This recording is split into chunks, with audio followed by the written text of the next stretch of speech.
उत्तर प्रदेश विधानसभा और विधान परिषद में मुख्यमंत्री योगी आदित्यनाथ ने सपा और कांग्रेस पर तीखा हमला बोला है। राज्यपाल के अभिभाषण पर चर्चा के दौरान उन्होंने आरोप लगाया कि सपा गाजी मेले का समर्थन कर रही है, जबकि सरकार प्रदेश के तीर्थ स्थलों का विकास कर रही है। सीएम ने कहा कि डबल इंजन सरकार के तहत यूपी की जीडीपी बढ़ी है, किसानों को डीबीटी से भुगतान हो रहा है और ओडीओपी व एमएसएमई को बढ़ावा मिला है। वंदे मातरम के 150वें वर्ष का जिक्र करते हुए उन्होंने सवाल उठाया कि सपा कांग्रेस राष्ट्रीय गीत के सम्मान में खड़े क्यों नहीं होते।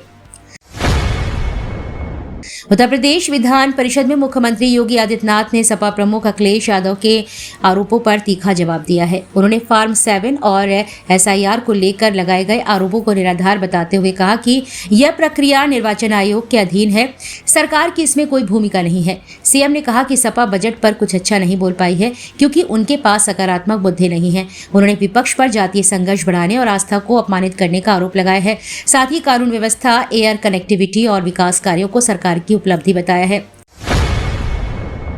मुरादाबाद की अदालत ने फिल्म अभिनेत्री अमीषा पटेल के खिलाफ गैर जमानती वारंट जारी किया है। समन भेजे जाने के बावजूद उनके कोर्ट में पेश न होने पर यह कार्रवाई की गई है।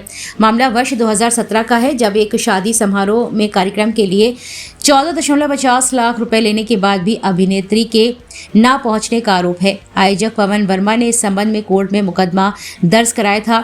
लगातार अनुपस्थिति को देखते हुए अदालत ने सख्त रुख अपनाते हुए गैर जमानती वारंट जारी करने का आदेश दिया है। नरेंद्र मोदी की मेरठ जनसभा को लेकर मोहिउद्दीनपुर में तैयारियां तेज हो गई हैं। सभा स्थल पर अत्याधुनिक जर्मन हैंगर का लगभग 80% कार्य पूरा हो चुका है और मुख्य मंच का निर्माण शुरू होने वाला है। करीब 1200 पुलिसकर्मी सुरक्षा व्यवस्था संभालेंगे, जबकि एसपीजी टीम भी जल्द पहुंचने वाली है।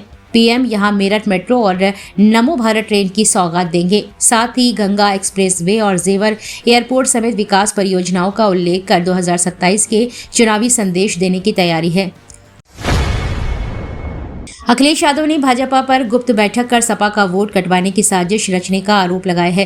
प्रेस वार्ता में उन्होंने कहा कि विशेष पुनरीक्षण के दौरान फार्म 7 के जरिए पीडीए और अल्पसंख्यक वोटर्स को निशाना बनाया जा रहा है।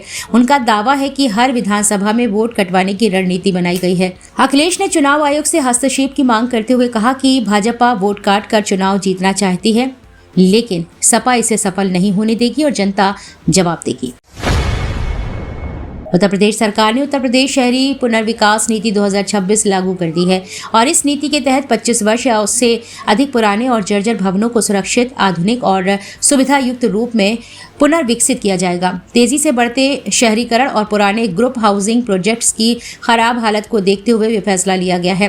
कैबिनेट की मंजूरी के बाद शहरी और नियोजन विभाग ने शासनादेश जारी कर दिया है। सरकार का दावा है कि इससे लोगों को बेहतर आवास मिलेगा और निर्माण व रियल एस्टेट क्षेत्र में रोजगार के नए अवसर भी पैदा होंगे।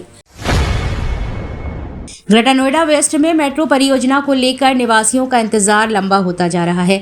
नोएडा मेट्रो रेल कॉरपोरेशन ने 2023 में डीपीआर तैयार कर केंद्र के पब्लिक इन्वेस्टमेंट बोर्ड से मंजूरी भी हासिल कर ली है, लेकिन अब तक काम शुरू नहीं हुआ है। बाद में रूट बदलाव के साथ संशोधित डीपीआर को फरवरी 2024 में बोर्ड और फिर यूपी सरकार से स्वीकृति मिली है। इसके बावजूद परियोजना केंद्र स्तर पर अटकी है। करीब 15 साल से मेट्रो की चर्चा के बीच 5 लाख आबादी वाले इस क्षेत्र के लोग सवाल उठा रहे हैं कि आखिर उन्हें मेट्रो सुविधा कब मिलेगी। बनारस हिंदू यूनिवर्सिटी के स्कूलों में सत्र 2026-27 के लिए प्रवेश प्रक्रिया 20 फरवरी से शुरू होगी। सेंट्रल हिंदू गर्ल्स स्कूल और सेंट्रल हिंदू बॉयज स्कूल सहित कामाख्या व राजीव गांधी साउथ कैंपस बरकछा स्थित स्कूलों में नर्सरी कक्षा 6, 9 और 11 में दाखिले होंगे। आवेदन प्रक्रिया 20 फरवरी से 20 मार्च तक ऑनलाइन चलेगी। रणवीर संस्कृत विद्यालय में भी कक्षा 1 में प्रवेश होगा। अभ्यर्थी विश्वविद्यालय के प्रवेश पोर्टल आधिकारिक वेबसाइट पर निर्धारित तिथि के बीच फॉर्म भर सकेंगे। वाराणसी में central board of secondary education की बोर्ड परीक्षाएं आज से शुरू हो गई हैं। जिले के 55 केंद्रों पर कक्षा 10 और 12 के कुल 46,478 परीक्षार्थी शामिल होंगे, जिनमें 22,932 छात्र छात्राएं 10वीं और 23,546 इंटरमीडिएट के हैं। परीक्षा सुबह 10:30 बजे से दोपहर 1:30 बजे तक होगी। सभी केंद्रों पर कड़ी निगरानी के लिए प्रति 24 छात्रों पर 2 निरीक्षक और 1 ऑब्जर्वर तैनात किए गए हैं। उड़ाका दल भी सक्रिय रहेगा। बोर्ड ने अफवाह फैलाने या अनुचित सामग्री लिखने पर सख्त कार्रवाई की चेतावनी दी है। इलाहाबाद हाई कोर्ट ने सहायक प्रोफेसर नियमितीकरण मामले में पूर्व आदेश का पालन न होने पर उच्च शिक्षा निदेशक को 3 माह का अतिरिक्त समय दिया है। न्यायमूर्ति रोहित रंजन अग्रवाल की एकल पीठ ने डॉक्टर मदन गोपाल अग्रवाल की अवमानना याचिका पर सुनवाई करते हुए यह निर्देश दिया है। कोर्ट ने 2019 के निरस्तीकरण आदेश को अभिलेखों के विपरीत मानते हुए पहले ही रद्द कर दिया था और 2 माह में निर्णय का आदेश दिया था। अब कहा गया है कि तय समय में अनुपालन न होने पर याची दोबारा अदालत की शरण ले सकता है। उत्तर प्रदेश लेजिस्लेटिव असेंबली में आरक्षण और आउटसोर्सिंग के मुद्दे पर सत्ता पक्ष और विपक्ष के बीच तीखी बहस हुई है। सपा विधायक संग्राम यादव ने सरकार पर आउटसोर्सिंग के जरिए युवाओं और आरक्षण व्यवस्था को कमजोर करने का आरोप लगाया है। जवाब में श्रम मंत्री अनिल राजभर ने कहा कि सपा ने अपने कार्यकाल में केवल एक वर्ग को लाभ पहुंचाया है। उन्होंने दावा किया है कि 2017 के बाद बड़ी संख्या में युवाओं को सरकारी और निजी क्षेत्र में रोजगार मिला है। इस मुद्दे पर सदन में जमकर नोकझोंक देखने को मिली है। होली के मद्देनजर इंडियन रेलवे ने दिल्ली सुपौल और दिल्ली सीतामढ़ी रूट पर 2 जोड़ी त्योहार स्पेशल ट्रेन चलाने का निर्णय लिया है। 04060 नई दिल्ली से 20 फरवरी से 8 मार्च तक चलकर गोंडा होते हुए सुपौल पहुंचेगी, जबकि 04069 सुपौल से नई दिल्ली जाएगी। वहीं 04010 दिल्ली से 26 फरवरी से 6 मार्च के बीच सीतामढ़ी के लिए रवाना होगी और 04409 सीतामढ़ी से वापसी करेगी। सभी ट्रेनें गोंडा स्टेशन से होकर गुजरेंगी, जिससे पूर्वांचल और बिहार के यात्रियों को राहत मिलेगी।